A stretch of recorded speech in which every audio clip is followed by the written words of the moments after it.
Bene's Bloody Bits. Welcome to Bene's Blind as a Bat Bits. Thanks.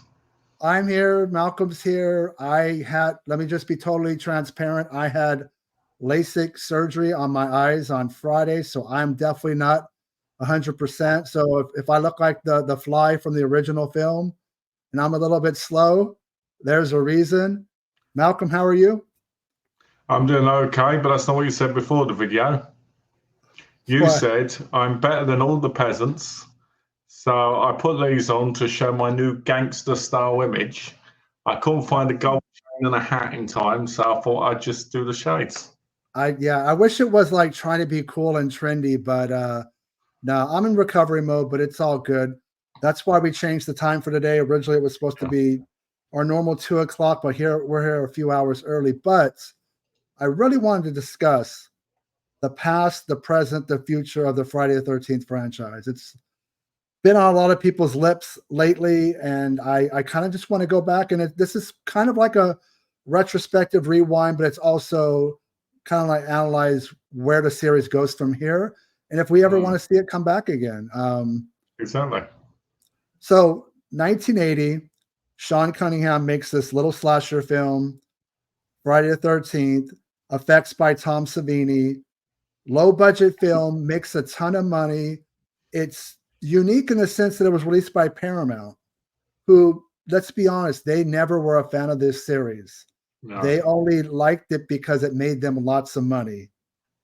And I want to recognize that I was one of those people that, I'm American. I grew up with these slasher films, and I didn't realize how much Friday the 13th was inspired by Mario Bava's Bay of Blood, also known as Twitch of the Death Nerve, which I didn't see till years later. So the Italians are always accused of ripping off the Americans, but let's be honest. Let's go to the first film. It really is heavily inspired by Bava's film. What are your thoughts on the original Friday the 13th? The original one? Okay, I thought you were going to change the background then, because I'm so used to you doing that, so I was waiting. But okay, so we're just going to say the names and then talk about them. Yeah, this is going to be the permanent background the whole video. Okay. I just wanted to, because I'm so used to doing that. The first movie, I think, starts off really great. I love where she gets in the thing, gets killed, And I love the crazy guy. What's his name? Ralph. Because I always get mixed up with the other crazy guy from the other thing, which Malcolm, I think it's... You're doomed for not remembering. You're doomed. But no, I like the first one, and I love the way it's shot. I still think it's the best one in the series, really, after one other, which I'll get back to later. And I like the twist at the end because I feel like it's very realistic. I feel it's very important. I feel like there's some great cast members in there, like Kevin Bacon. And I think the tension's good. And for something that's low budget, it never actually feels that way when you're watching it, especially now, even on 4K. When you watch it, it doesn't feel low budget, other than obviously because you can see the makeup effects, but that don't really matter. But yeah, the first one to me is one of the best ones. And the effects are good. I don't know if they hold up today. I feel like they're very tame. But at the time, this was Tom Savini post Dawn of the Dead. They were inventive. They were cool.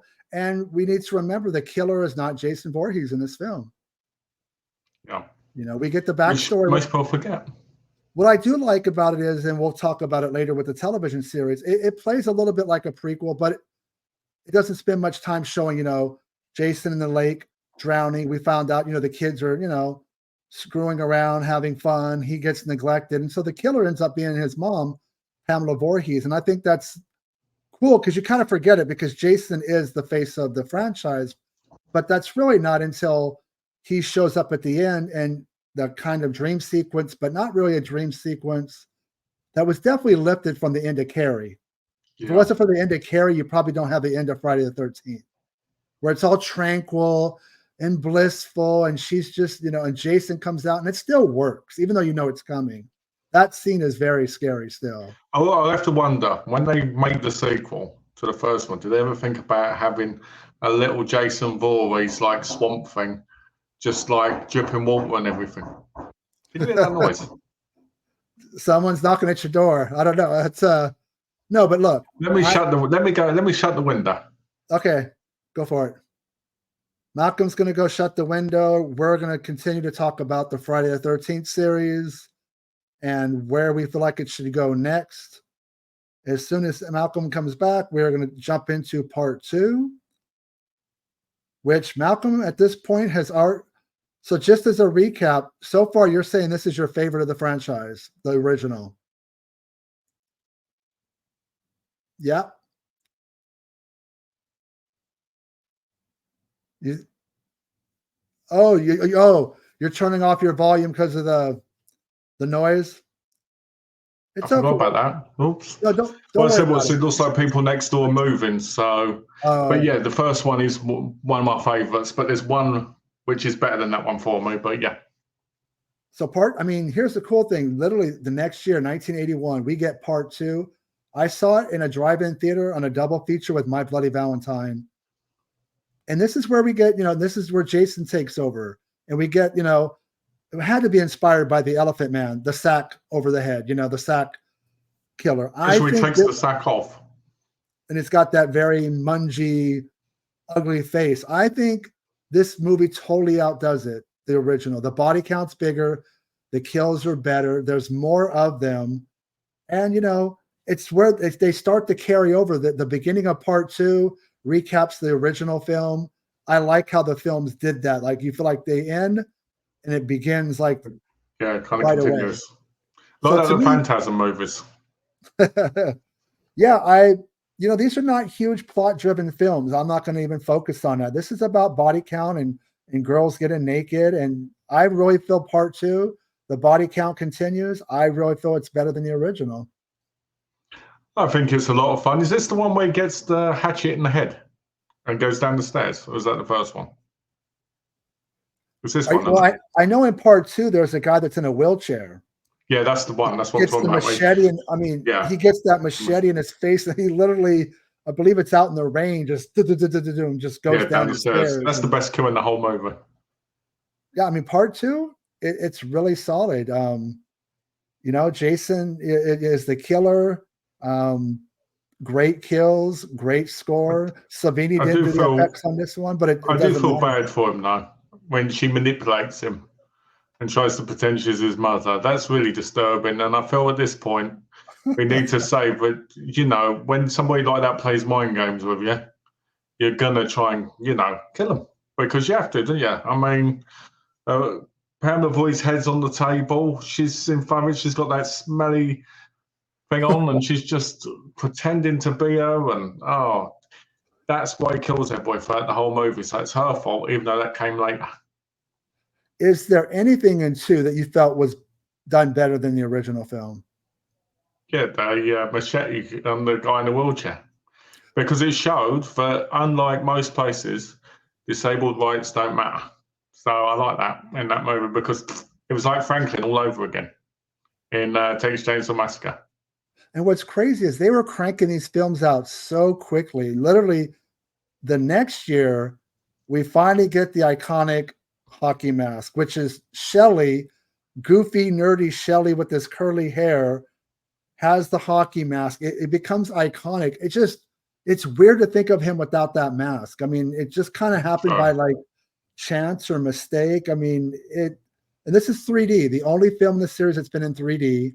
It opens with that almost disco-esque music and the 3D. And I really, of the era, the early 80s, there was a renaissance 3D with Jaws 3D, Amityville 3D, what is it, Metal Storm, The Destruction of Jared Sin, Jaws 3D. I really felt like this film did the best with the gimmicky. It's a gimmick, let's be honest. But when back then when it was the curved screens and not the actual proper glasses. I thought it was what do you call it, anaglyph glasses with the red and blue. Yeah, I think it was more the curved screen in some places because, but I know the red and blue ones were like there, but I think it depended on what cinema you went to because if you had the curved screen, it looked more 3D, depending on where you were sitting anyway. And I didn't see it on its initial theatrical run, but I did about 15 years ago. there was a revival screening with the guy who played Jason, who's no longer with us, Richard Brooker. So I did get to see it in 3D. It was camp, the eyeball popping out and, coming toward the screen and like a yo-yo. It's silly. It's almost like William Castle-esque. But I think up to this point, it had the most attractive cast for women. Oh, yeah. 3 was Jason himself. And I love that. It's my favorite Jason. Well, I do like too how like they go to the liquor store and they bump into the bikers. Remember they knock over his motorcycle and the biker people follow them, because some of the best deaths in the film are those people. Yeah, like the girl gets the pitchfork. They get gets his arm cut off and then he comes back. Yeah. How long can you get your arm cut off and then fight back after like 20 minutes in the movie? It's not Jason, right? So yeah, you're talking about the African American guy with the bald head. He gets his arm cut off and he comes back up to fight him later. But before I forget, and please somebody out there correct me if I'm wrong, only one person has directed 2 films. Steve Miner directed part 2 and part 3. He also did Halloween H2O, Lake Placid, House from '86. So a really good genre filmmaker. But I think he's the only person to direct 2 of them, which was 2 and 3.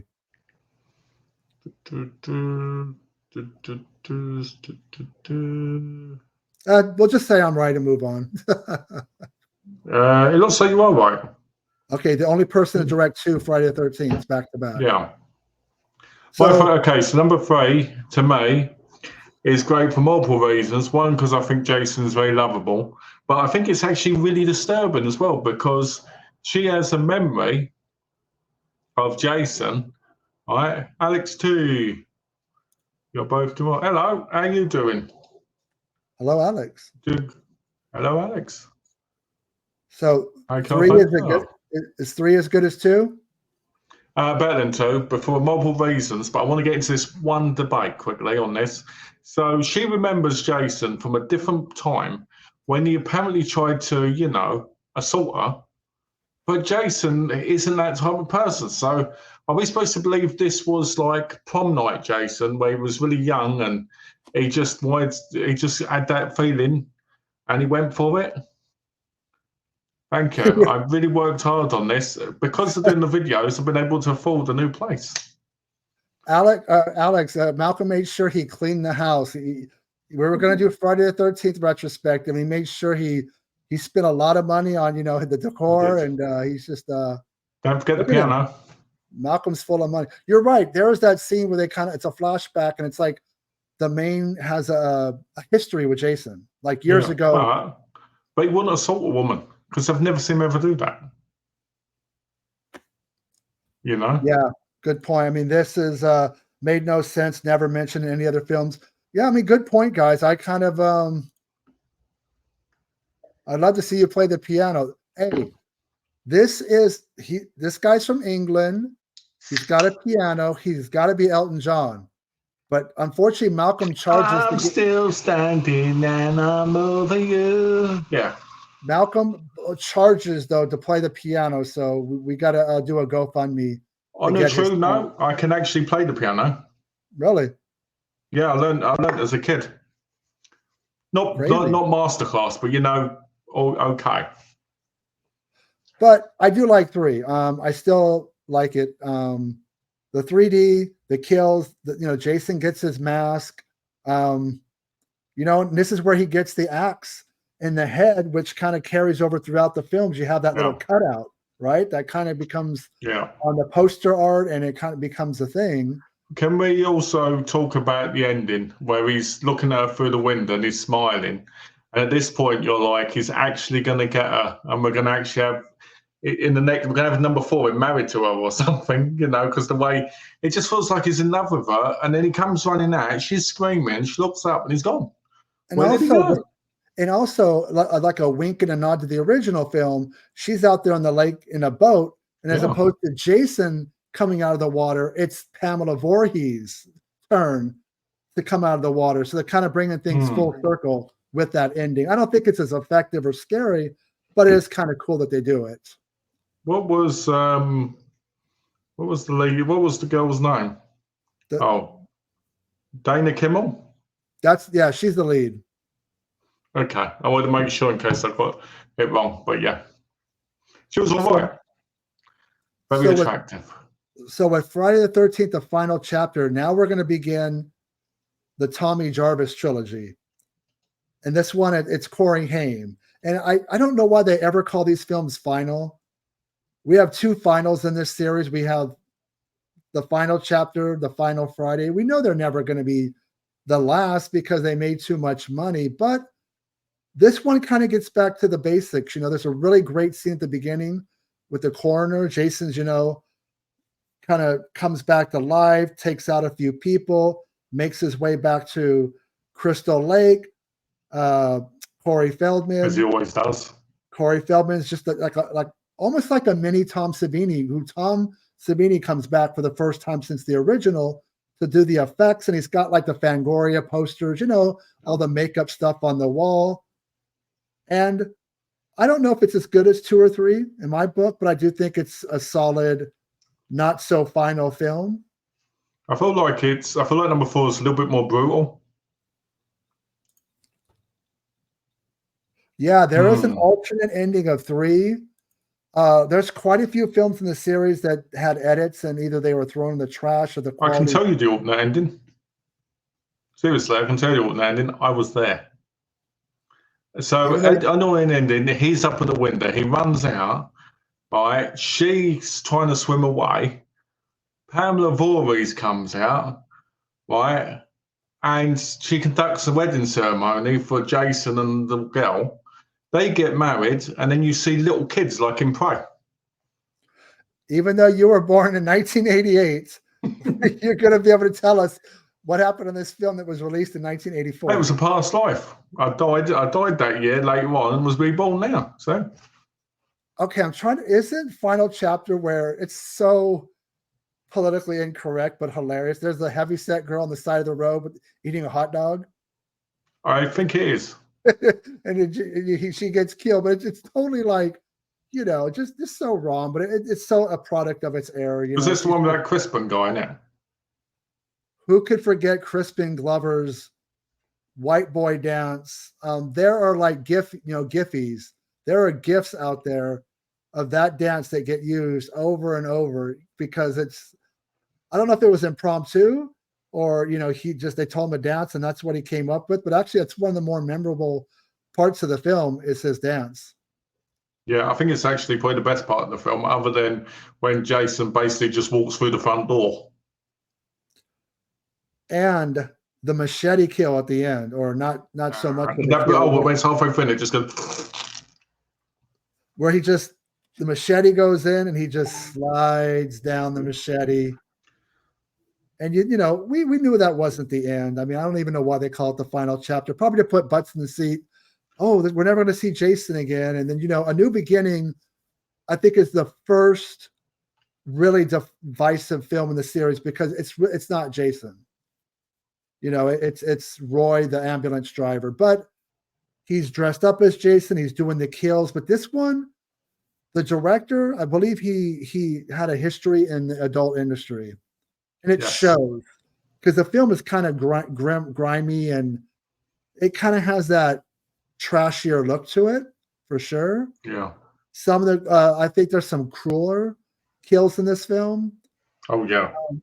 But it also has the black guy from Return of the Living Dead, and he has one too many enchiladas and he ends up on the shitter. I mean, that's just, it's funny. We should be talking about the kills, but there's some of the funnier stuff in these films that actually works better. And he's in it. He looks like he stepped off the set of Return of the Living Dead. He's wearing that same kind of all black leather. He probably did. Did he? I mean, literally, because they both came out in 85, Return of the Living Dead and A New Beginning. So yeah, these were probably shot in 84, and they typecast them, but it worked. There's some great deaths, but it doesn't sit well with people that there's a different person playing Tommy Jarvis. It's not. That was terrible. So you kind of have to start liking a new person or caring about somebody different, and it's not Jason. And we'll get more into Jason Goes to Hell. kind of had the same issues with a lot of fans. It's not Jason, but I guess it's better than nothing, right? We got another Friday the 13th film out of it. But I'd rather not have had it. And the best part is the beginning part where he gets killed with the axe. Yeah, lots of deaths. I don't know the exact number. There's a lot of kills in this film. And yeah, there's one girl that's not very big with a beautiful rack. A lovely rack, because she's out with her guy and they're making Is that Deborah Voorhees? Ironically, her last in real life isn't her last name Voorhees? Yes, it is, because she's famous now, isn't she? Because she directed that Fanboy with a lot of the cast from the Friday films in it. She directed that? Yeah, she did a whole family for it and everything, and I think Kane Hodder was the villain in it. I think. What are the chances that a movie about Voorhees, which is a very uncommon last name, this girl in real life, that's her name? I just don't know. But is it, or was it a screen now? That it could be. I mean, I can't imagine. Because that'd be a smart move, wouldn't it? It would be. But up until this point, we're 5 films in. I don't think it's a bad film, but it's my least favorite at this point. Jason Lives, again, this is the 3rd movie in the Tommy Jarvis trilogy, but this casting I liked because I remember the guy from Return of the Living Dead, Return of the Living Dead 2, Tom Matthews. And the director, Tom McLaughlin, I really felt like this is the most un-Friday the 13th film because there's not a lot of blood. I don't even think there's nudity. But isn't this the one where he's in love with the copper's daughter? Yeah, and at the beginning, and she's always helping him, and he basically stabs zombie Jason, and the dead Jason brings him back, and then gets horrified. Right, because at the beginning of the film, he's traumatized, and he still doesn't think Jason's dead. He goes to the graveyard, and we can see it right here on screen. He takes, he takes a piece of like the fencing, the metal fencing at the graveyard, shoves it in his body, and in true Dr. Frankenstein fashion, a lightning bolt hits it, brings him back to life. And then this is where Jason kind of becomes zombie Jason. We almost can justify why you can't kill him.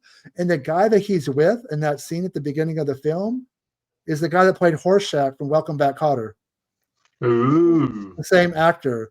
This, by far, is my favorite of the series. Even though it's not huge on the blood and the gore, it kind of has a humor to it. I wouldn't say horror comedy, but there's humor.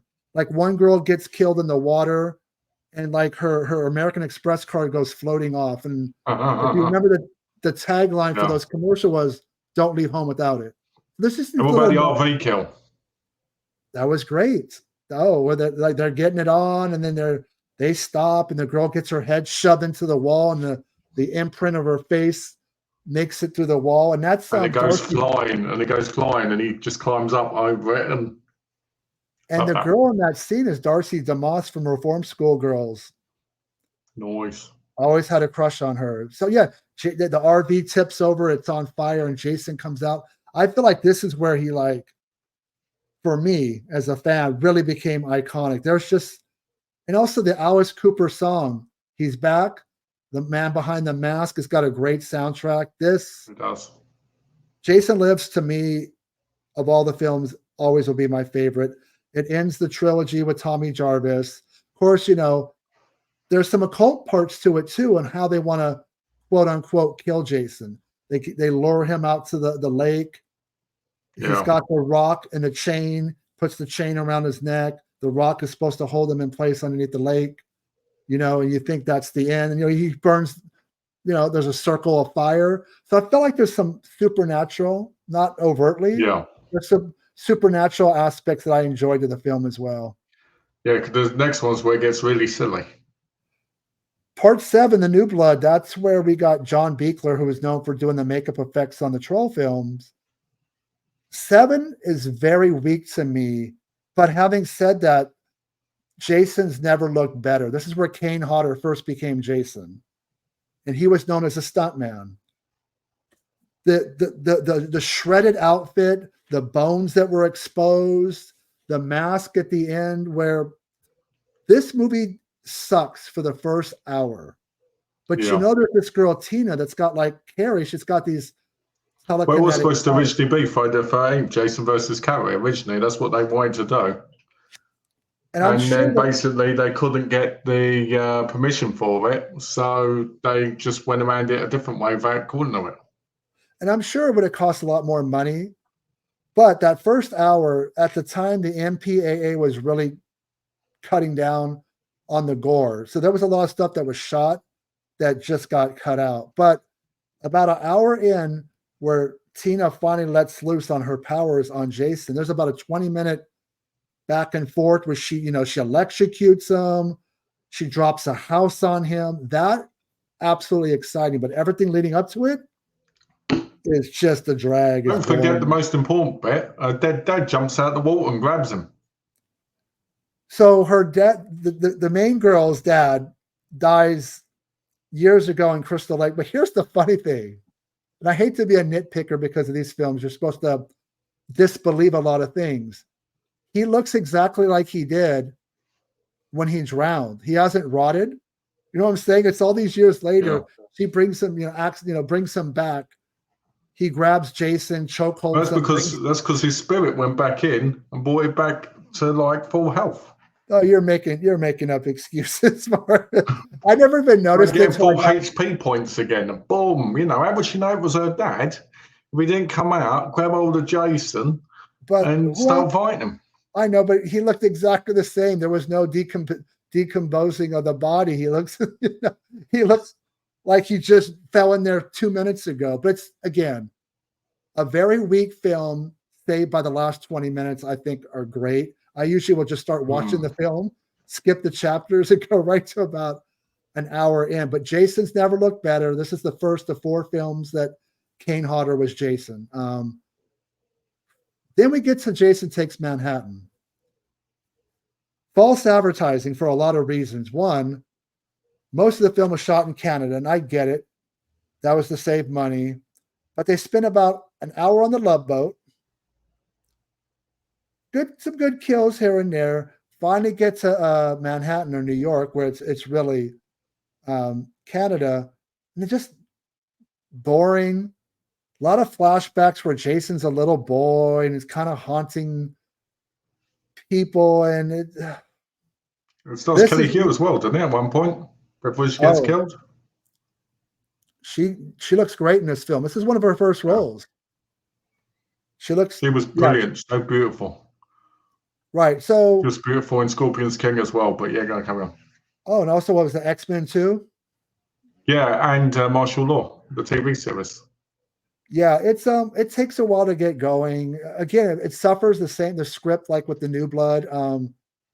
Takes forever to get to New York. And then when he gets there, I mean, there's some great scenes where he's walking down the street and the kids are got the boom box playing their music and Jason kicks it.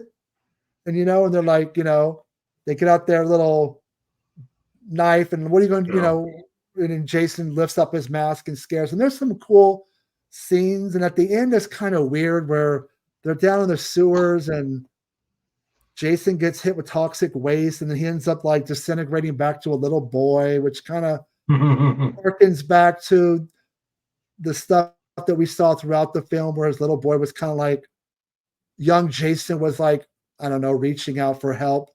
I honestly feel like what they should have done is when he got to the little boy stage, the people he was fighting against, they should have ended it with them picking him up. Right, and then his life restarted because it would have been a great end to the franchise. You saw like clips of them like just spend time together as a family. They had a house. They had like this. You saw them grow up and become like, I don't know, some amazing person from a kid. It would have been a great way of ending the series. So now we're 8 films in. For me, the weakest ones are A New Beginning, New Blood, Jason Takes Manhattan. What about you? What the least favorites up to this point for you? My least favorites were 7, 6, 5. Yeah. Cool. Okay, so I thought 4 was pretty good. So the last couple films in the series did not make a lot of money, so Paramount was done with the series. Now New Line Cinema gets involved, and so in 1993. Yeah, 1993, we get Jason Goes to Hell, the final Friday, which for the most part just bypasses what happens in Jason Takes Manhattan. Jason's back at Camp Crystal Lake. You think that, it's going to play like it always does. There's a girl, takes a shower, Jason follows her, but little do we know, it's a setup for a SWAT team that traps him, blows him to pieces, and now we get into new territory where Jason is like a body hopping demon, almost kind of, a la another New Line film, The Hidden, which was an alien that jumped from body to body. This one, if A New Beginning pissed people off, this one didn't sit well with most, but I loved it for a lot of reasons. Yes, Jason's only in it in form at the beginning, at the end where he gets resurrected. But in between, you have the most kills, easily the goriest kills, in particular one where a guy's making out with the girl and he gets split in two. There's cameos from things that people might not pay attention to. The Crate from Creepshow, the Necronomicon from The Evil Dead. Kane Hodder plays a SWAT team member in the hospital that gets killed. I always loved 21 Jump Street. And Stephen Williams, who played the captain on the show, steals the movie as Creighton Duke, which is a bounty hunter who's after Jason, who has a history with him. I believe there's a comic book based off his character that kind of gives more backstory. There is, yeah. I'm not going to be an apologist. I've always loved this film. I will die on that hill. I know I'm in the minority. Most people hate it. I think it's great. I think it's great when it comes to the deaths, and I think it's great when it comes to the silliness of it. But the whole eating the heart constantly and forcing it down someone else, that's a little bit too much. And I will say this, I love the bit where he rejuvenates back into Jason with the light, and they're like, only the blade from a family member can kill him. Yeah, I mean, it's a little bit. I mean, yeah, the dagger that only Jason through a Voorhees was he born, through a Voorhees, is the only way to kill him. Yeah, they're laying on a lot of stuff that a lot of lore that never existed. That never existed, but I guess they kind of over-explain it, but at the same time, I just go with the flow. I just go with the kill. And here's another thing that I enjoyed too. I always the underrated television show Friday the 13th, the series, they brought in the lead character, John LeMay, crossover. The only person that was like in the television show, which had nothing to do with Jason, but he's in the film. I think he's a really good, strong lead, There's a part where he's trying to figure out, what do I do? Jason, how do I kill him? And he goes and visits Creighton Duke in jail, and he wants to get some information. And Creighton Duke's like, put out your finger. What? Put out your finger. And he puts out his finger, and Creighton Duke breaks it.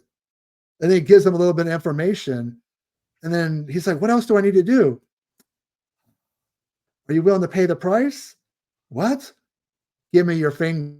So it's like he's testing this guy to see if he's got what it takes to take down Jason. And he breaks number 2 finger. And I just like that dynamic.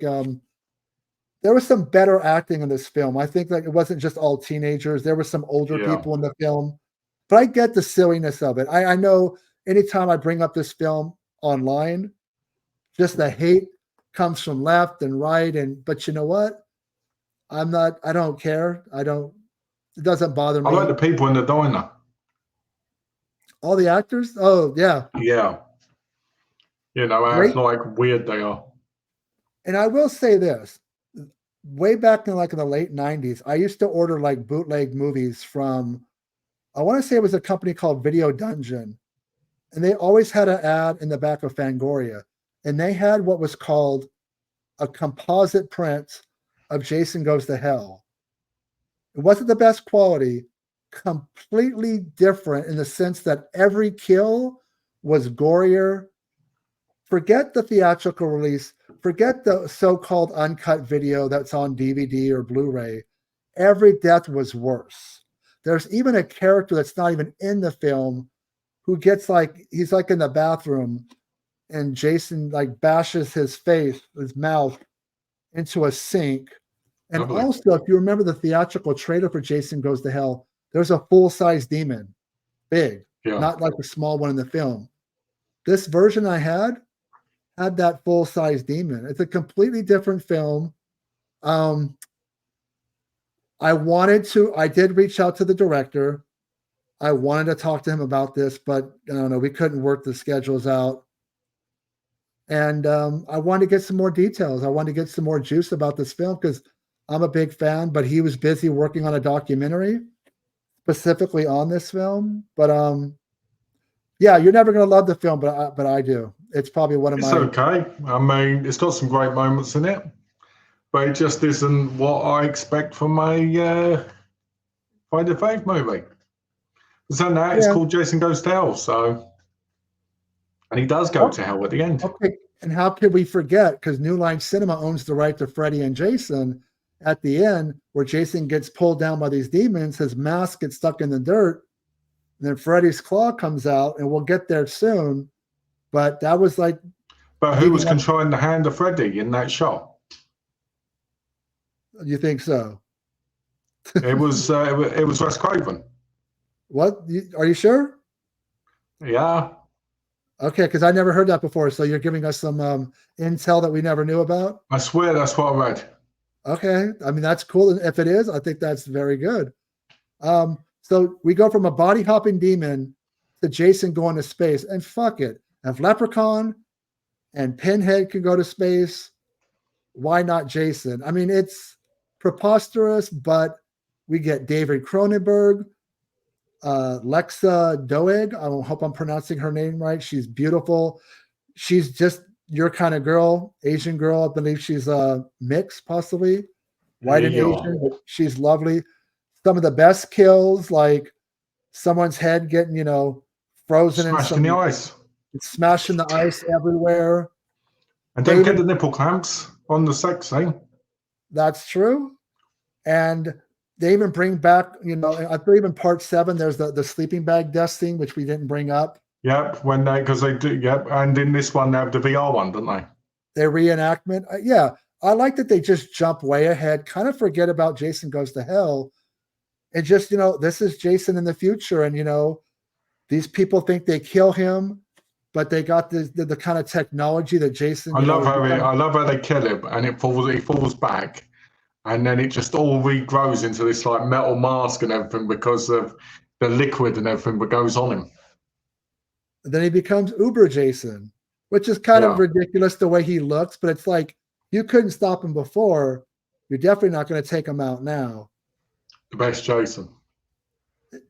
And again, and sadly, we're coming up on, let's see, Kane Hodder was in New Blood, Manhattan, Goes to Hell. This is the 4th and final time that Jason is played by Kane Hodder.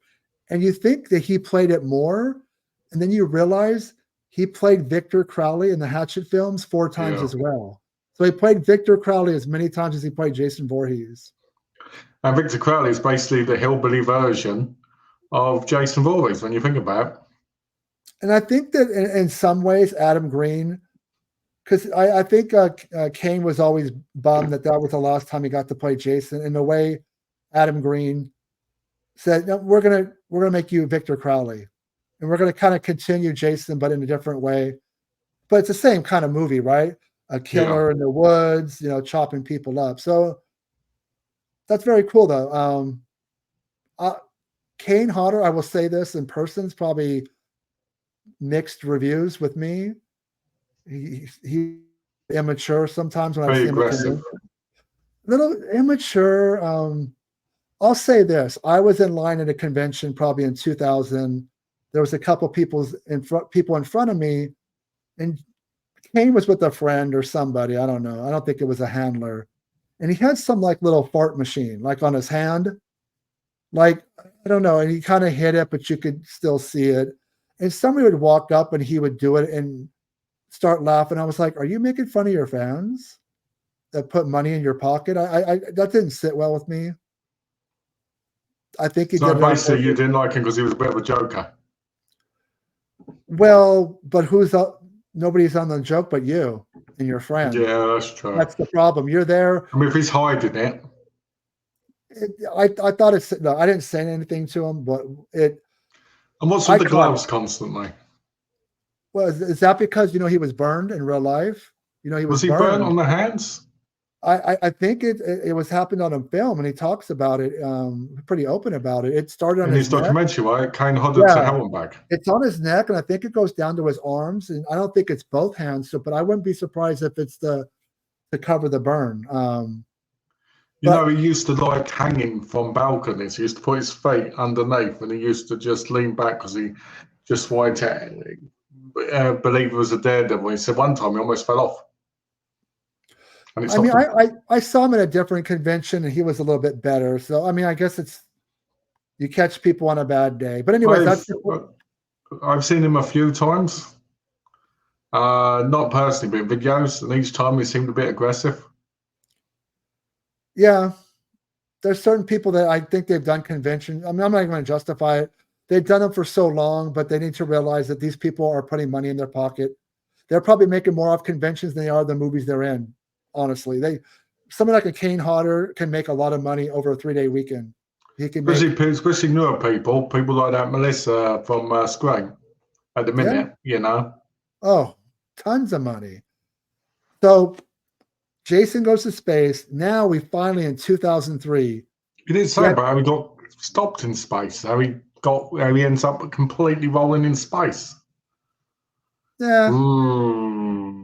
Like a balloon.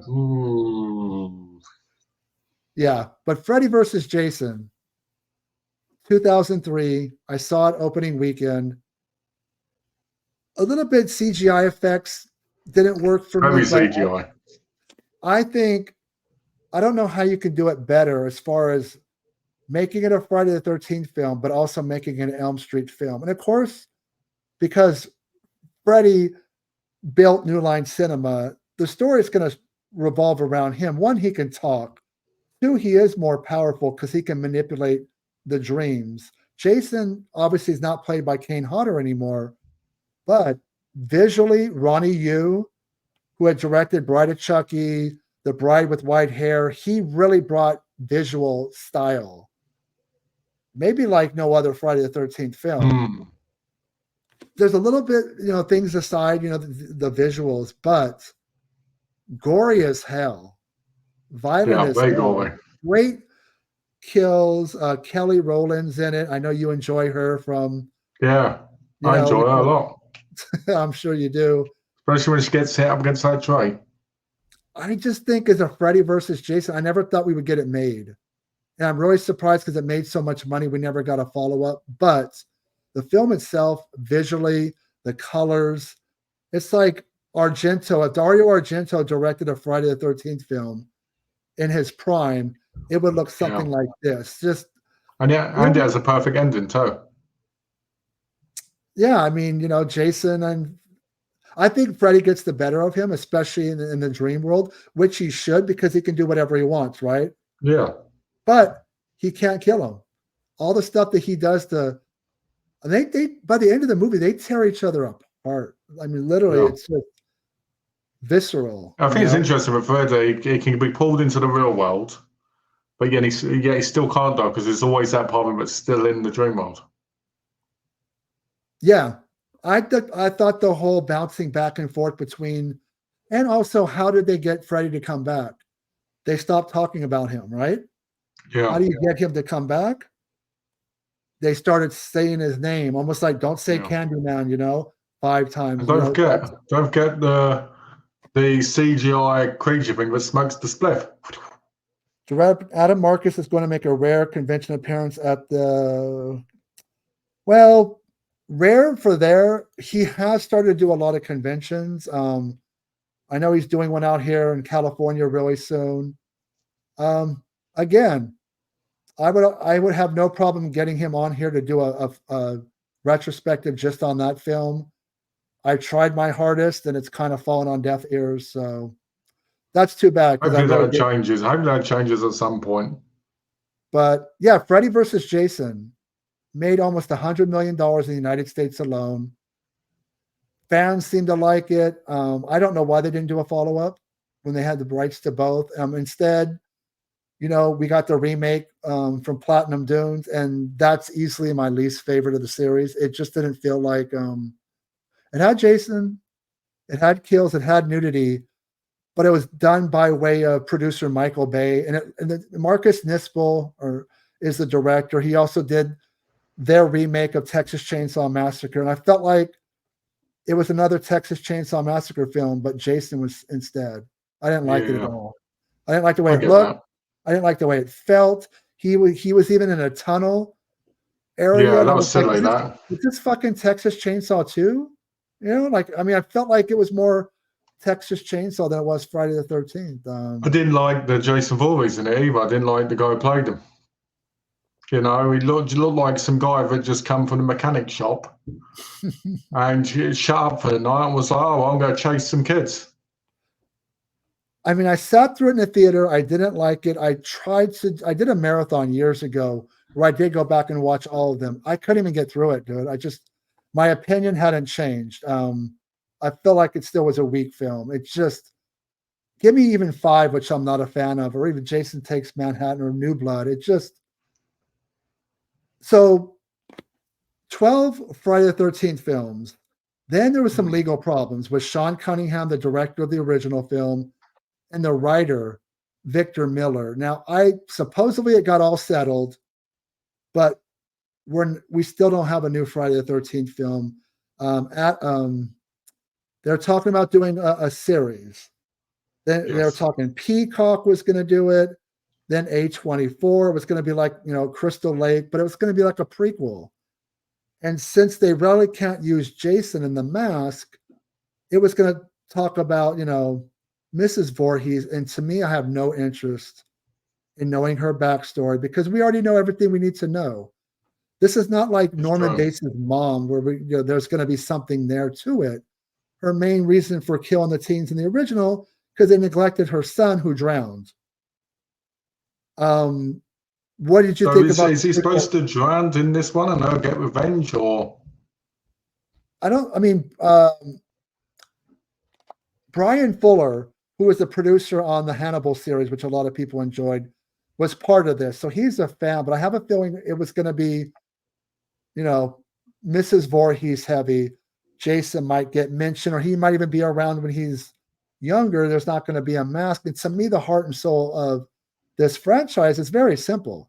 Jason, hockey mask, killing teenagers. I don't want a prequel. But he never came first. She did. So technically, if there's a prequel, she's the chosen one, not him. The chosen one. Was it Mortal Kombat? Was it Star Wars? Yeah, she's the chosen one. And she was, make a young Pamela Voorhees, make her get frisky, make her get pregnant, make her have him, right, over 6 series. Then he drowns. She goes batshit crazy, right? He comes back, and it's like, oh, my precious boy in her head, and he talks to her and stuff, and you've got a winner. I heard that was going to cost like $1 million an episode. I don't know. What, Game of Thrones money? Huh? What, Game of Thrones money? 100 million an episode. That's ridiculous. I don't know. That's kind of what was being talked about. Right now it seems to be dead in the water, but I guess it could get revived. The reason I wanted to do this video was a lot of people seem to be very upset that this series wasn't going to happen, and I really didn't care because I feel like I grew up with these films. I don't know if we can really do much else. I think once you've done this many sequels, you've done 3D, he's been a body hopping demon, he's gone to space, he's battled Freddy, it's been remade. Maybe it's just time to let it go. Let the series be done. Maybe they should do a Jason versus Michael. That makes more sense. It's very possible because Blumhouse has the deep enough pockets to get these films. I mean, it's not out of the realm of possibility because they still, as far as I know, have Halloween.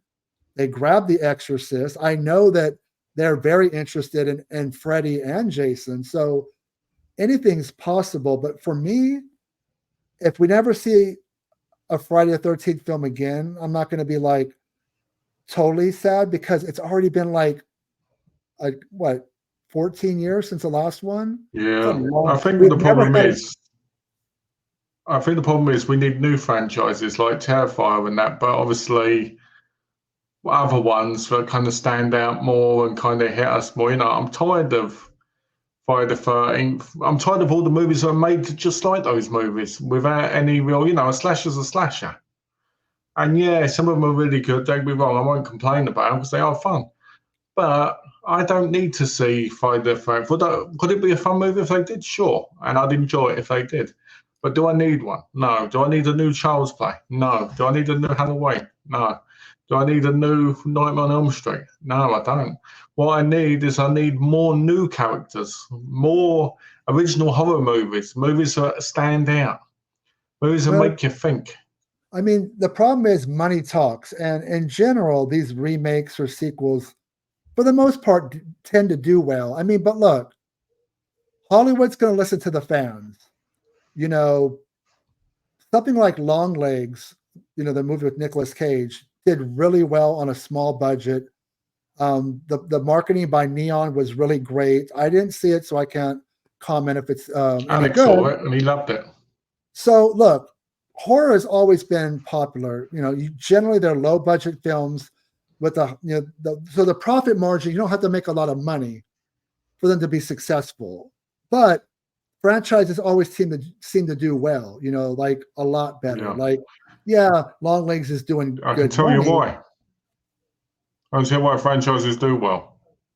Because people get comfortable in this repetitive nature and they want to keep seeing these characters and feel like these characters are a big part of life. That's why you get all these tattoos sometimes and you get people go to conventions because they feel like they're connected, you know, and maybe they are in some aspects. You know, don't get me wrong. I don't A think lot of it's a the time, bad new thing. movies not based on an intellectual property. No one sees them. Smile I saw is probably Smile, and Smile 2 is coming out this year, isn't it? Smile did really well. Again, great marketing. I know Smile 2 comes out in October. Um, yeah, I look, if they put out a new Friday the 13th, I would get excited regardless. But I think it's kind of time to put it to rest. I'm not sad that this prequel series looks like it's not panning out. It's not the end of the world to me. The original films, all these movies we've talked about, they're never going anywhere, right? They're always going to be there. Watch the Exactly. ones they're not going to go anywhere. It's not the end of the What we need world. is a Dentist 3. With Mark Ruffalo. Yes, who you forgot about. Yeah, But, yeah. you know, and Such a Smile horrible seems to be fan. becoming a franchise. I mean, let's be honest. How many more Saws do we need? Saw 11's being, I believe, shot as we speak. But here's the ironic thing. As much as we want to let things go, let's just look at the YouTube world for a second and doing videos. I don't know how well this video is going to do, but it's going to probably do better than one of my average videos because it's Yeah. talking about something familiar that people like. But if I do something on an original film, it probably won't do as well just No. because people are comfortable and what they're familiar with and what they like. Yeah. Like if I came on here and did a video, whether I believed it or not, and said, you know, A Nightmare on Elm Street, the original, is not as good as the remake, that thing's going to go maybe not viral, but it's going to get a lot of people worked up and it's going to piss people off. Those kind of movie strategies seems to get people worked up, where if you sit there and do something like it's a little bit more nice to the films, you know, it's almost people like the negativity to a point. They like, you know, something to get them worked up and you have something to argue about. That's just the way it Well, is. I'll say this. I'll say this very controversial thing. I think most people on YouTube are too comfortable. I think they're too comfortable. I think they want to talk about the same old stuff because they can. You know, I look at horror channels, for instance, and it's always the same practically. And then when a new film comes out, they want to act like it's this new big thing, and yet they're too busy focusing on the past things. And to be honest, I find that a bit tedious because I'd rather talk about mostly stuff that most people don't talk about because it shows you actually have a knowledge of horror and cinema.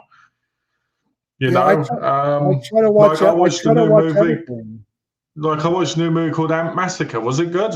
Oh, was it fun? Sure. but I haven't heard people talk about it. Yeah, I mean, I try to watch a little bit of everything. I really do. I watch new stuff, old stuff, streaming, physical media. I don't care where I watch my movies. I just wherever I can get it, I watch it. I've been watching a lot of Netflix. I just finished season 1 of Avatar: The Last Airbender. Hey! Really good series. I'm not familiar with the I believe what is it, a manga? Yeah, it is. I believe so. I know it's definitely an animation. Actually, it might not be because I think it started off as a Nickelodeon show. Again, I don't have much of a reference point. I just watched the series for what it was. I didn't see the M. Night Shyamalan film. I was able to watch that movie, the series, in like one weekend because it was so good. And I don't want to become the kind of person that goes, "Oh, well, it's only available on streaming and not physical media, so I'm not going to watch it." That makes no sense to me. That's the hill you want to die on. Like I'm not going to watch, because it's not available on Blu-ray. I'm never going to watch it, and it could be your new favorite movie that you didn't know about. I personally think we should watch movie. Hey, DVD only or VHS? yeah, it should have. It should have ended only 2. I agree on Well, that. but Insidious is a very profitable series. That's why they keep Also very making them. boring. Have you seen Red Door? Oh my word! Same as The Conjuring.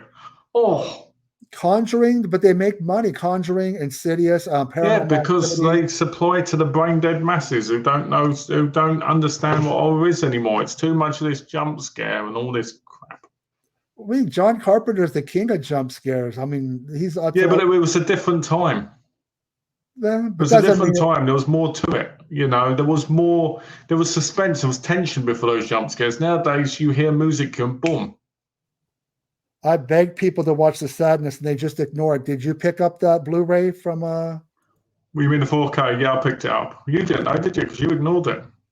No, because for a while there I did have Shudder and it was available as part of my subscription. I never pulled the trigger on it to watch it, but I know people are regretting not buying it. Now they're going to eBay, paying ridiculous amounts of money because $90. Hey, FOMO is real, man. If there's a limited run of 1,000 to 2,000 copies, you got to buy it right there. But I got mine. I've still got to watch mine, to be fair. I watched that trailer like 3-4 years ago, and I've wanted to watch it since. Yeah, I can't. I got three different versions. Ooh. So somebody, I'm guessing German media book or still book, Raven Banner Blu-ray, and Vinegar Syndrome 4K / Blu-ray. I'm guessing. I could be wrong, but I'm guessing. the Vinegar Syndrome one is the best 4K one out there. No, I mean, I'll get around to seeing it someday. But for me, Friday the 13th, I think it's time to put Jason to rest. It's, I say we put him to rest and keep on with his hillbilly cousin, Victor Crowley.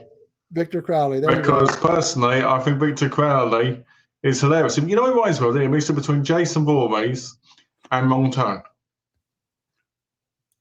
That's a series I would like to talk about. It's a really good. I like that series. Actually, I like a lot of the sequels because they kind of up the ante with the violence and the kills. I love the Doug Bradley bit at the end of number 5 where it's like, "Ha ha, gotcha," and they're driving off. I love that. So number 6 is fun.